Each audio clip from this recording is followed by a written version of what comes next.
You ever find yourself getting caught in the comparison trap? I have. We're going to talk about that coming up.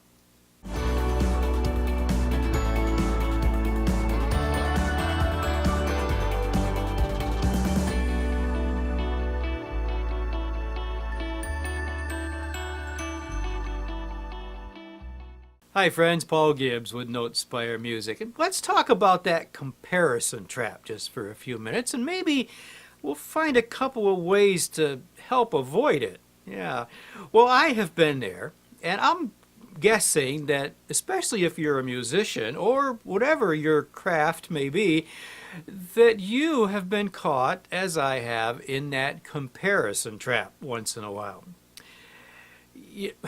Well, my song is certainly better than yours. Oh, wait a minute. No, your song is better than mine.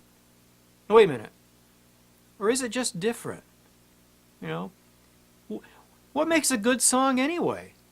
Is it lots of harmonies? Is it a fast song or a slow song? Does it have a real fancy guitar solo? Just screaming, Or does it have a lot of really cool finger picking acoustic guitar, or a 16th a solo on the piano with a bunch of 16th notes? Is that what makes a good song? I don't know. I don't think so. I mean think about it. A lot of songs are just a vocal and guitar, a vocal and piano. How about a cappella? How about the group Pentatonics, for example? No instruments at all. Very intricate vocal harmonies. So what makes a good song? Well, that's not what we're here to answer right now. What we want to talk about is to remember that all those things, all those differences are just those differences. It doesn't make them better. But we get caught in that comparison trap. I know. Let's go back to that just for a second. For example, me, as host of the Just Got Music Hour podcast, I play a lot of different music on the podcast.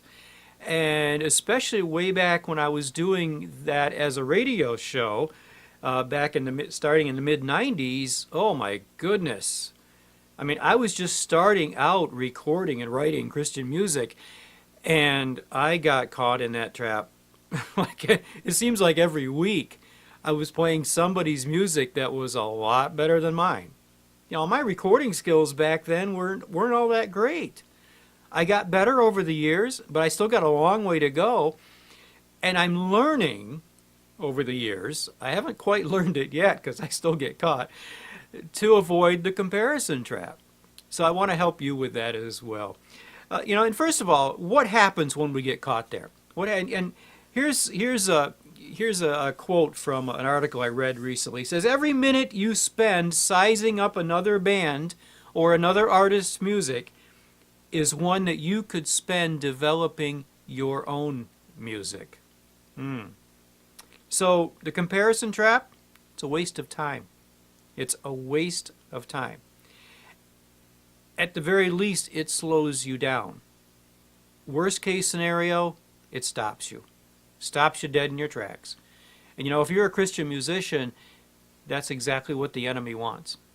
He wants you to stop. That's it. You're done. But no, that's not what God wants. That is not God's will for you. And if you stop, then you are defeated. If you stop. So that's not what God wants you to do. So God reminds me and you, and he's reminding us again right now, that different is not better. Okay?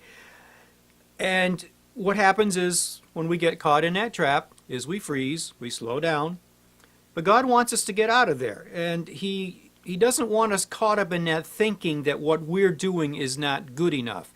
Now, you may not, your recording skills, your singing skills, your playing skills, truly, they may not be where someone else's are. Notice I did not use the word better. All right? You can get better. I'll use the word now.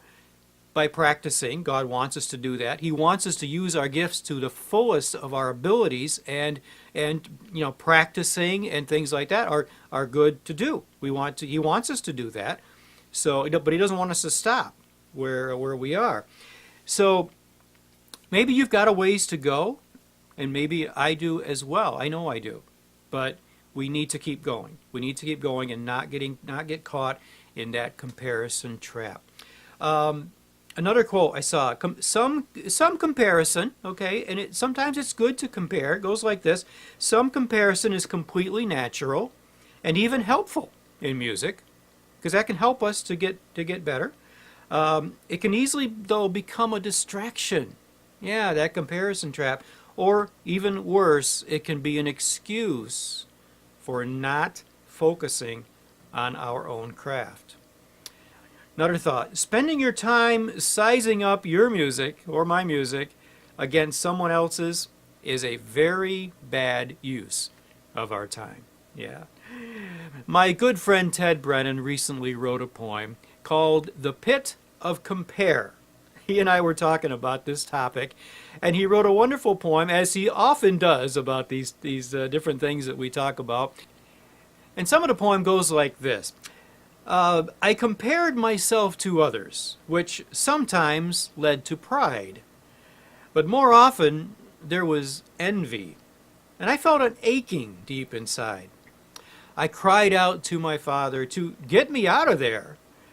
I didn't want to stay down in that pit of compare. He showed me that my worth is not defined by what others do. He said, the gift you have received makes you uniquely you.